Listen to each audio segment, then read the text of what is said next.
In this tutorial, I'm basically going to teach you how to do a hack that's going to allow you to use all of your MIDI programmable buttons on your keyboard so that it could do functions in your digital audio workstation that aren't otherwise MIDI mappable. For instance, the Ctrl-Z undo shortcut. You can't map that, at least in Ableton Live. So, that's a real pain in the ass if you're using your record, stop, and play buttons on your MIDI keyboard for, recording in the arrangement view. But then after you hear what you just recorded, you want to delete it. You can't do that on the keyboard. You have to go over to your keyboard and fiddle around with the mouse and whatnot. That's not cool. You want to just be able to press a button and have it delete it, hit another button, have it record, hit another button, have it play. Real simple like that. So I'm going to show you how to do a hack. And don't worry, if you don't have Ableton Live, it doesn't matter. This is going to work in any digital audio workstation and basically with any keyboard with buttons on it. So it's a real cool trick. Okay, the first thing you gotta do is download a program called Midi Yoke, and it's made by the Midi Ox people. It's a free program. They just ask for donations if you like it. You gotta download this program, but before you install it, you gotta do something. There's a trick here because this program is meant for like Windows XP.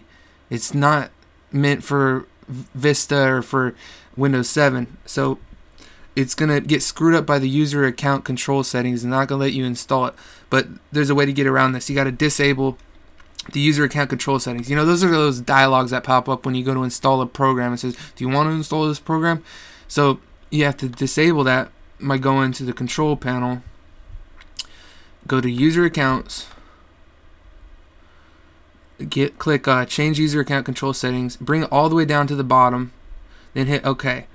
The thing is, when you do that, it's going to make you restart the computer before the changes take effect. So you have to restart your computer, then you can install Midi Yoke, no problems.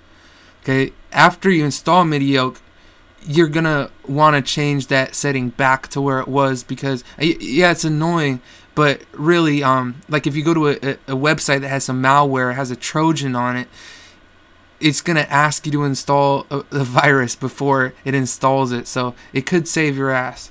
So I definitely suggest keeping it like that. Okay, after you have Midi Yoke installed, it's going to be confusing because you're not going to see it anywhere in your programs list. You're like, where is it? Confuse the crap out of me. Well, it's not really like a program like that. It's just a set of drivers. It's like a Midi patch bay that allows you to patch different things into other things. So we're going to take use of that. And now this program is also going to allow you to do a couple other cool tricks. For instance, you could have your keyboard controlling two programs at once, like controlling Ableton and Reason. So that's real cool. Normally, that's kind of a pain in the ass. Also, it's going to allow you to be able to plug in your keyboard after you already have Ableton started and have it recognize it. Normally you can't do that. Normally you have to have it plugged in before you start the program or else it doesn't do any good. So to make sure that you have the program installed, start up your digital audio workstation, go to the preferences, go to the MIDI preferences, and you should see 8 new inputs and outputs. I'll say Midi Yoke 1, 2, 3, 4, 5, 6, 7, 8, etc. So you have it. Good. Now make sure you deselect your keyboard from the input device. Normally have it there for the input device. Deselect your keyboard from the input device. And here's why. Because now we're going to install another program called Boehm's MIDI Translator Classic Edition. Now make sure you get the Classic Edition. And here's the URL right here. If you can't see the URL, make sure you put the YouTube video onto the high definition view and you'll be able to read it just fine. It's easy on your eyes.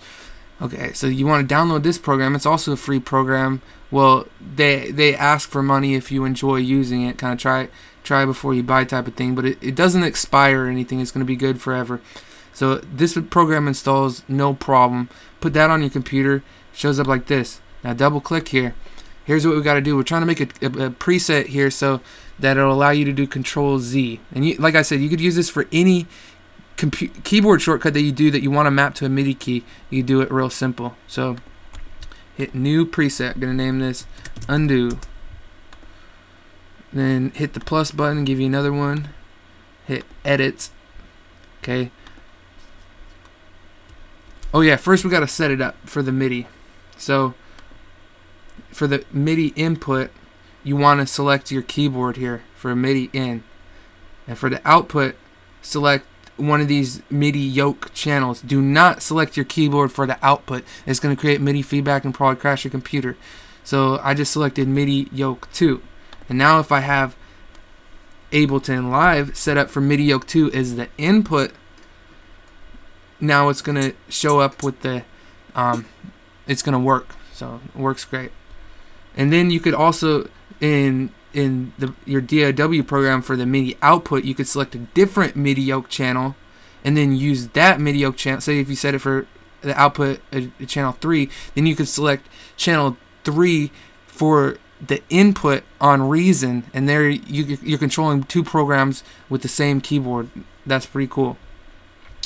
Okay, and like I said, this will also allow you to plug in your keyboard after you have it booted up, because it doesn't matter if you have your keyboard plugged in, it's going to recognize all of these MIDI yoke channels to start with. Then you can just plug it in, and the only thing you do after you plug it in your keyboard every time is go to the MIDI input selection and select your keyboard. It loses that every time you unplug it. You just have to do that, and your keyboard's going to work without restarting it. Okay, now we're going to create the mapping here. So you got your preset, and then you want to click edit. And for the incoming, we're gonna capture the MIDI. So I'm gonna use this. Oops, I'm gonna use this loop button. Let's make sure I got that right. Yeah, that's that. The loop button is what I'm gonna use for redo. So then you got that for the incoming message. For the outgoing, we want to do keystroke emulation. Select the box here, do Ctrl-Z, hit apply. Now, whenever I type something and I hit the button, then it undoes it. So that's working.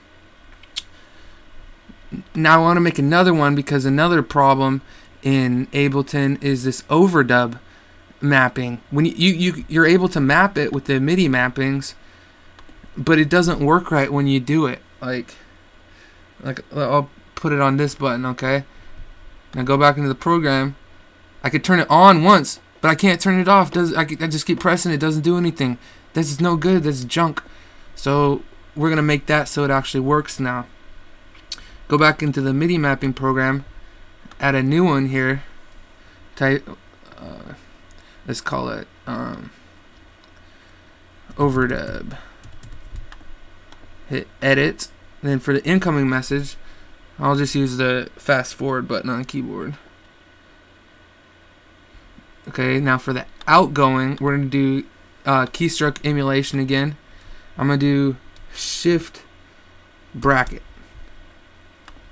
Okay, now to get it to work in the program, go to the key mappings. Okay, hit overdub, hit shift bracket.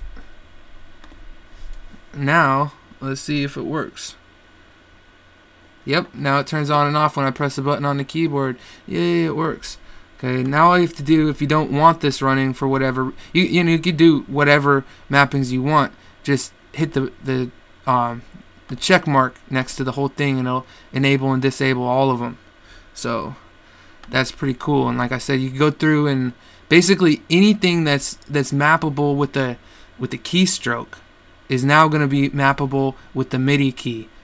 So that's a pretty cool trick. And the next tutorial that I'm going to do, I'm going to show how to program your pressure pads on, say, an Axiom keyboard so that they work with both Ableton's Impulse and also the drum rack, because they don't work by default. You got to change through some settings. And then I'm going to show you how to use the MIDI translator tool to give a hack so that you could cycle through banks of of drum sounds, because you only have 8 pressure pads, and drum rack has, unlimited settings, but 16 at the minimum. You want to be able to control all of them. So I'm going to show you I could cycle through and choose which sound set you want, so you could still control them all with the pads. So I'll see you next video. Bye.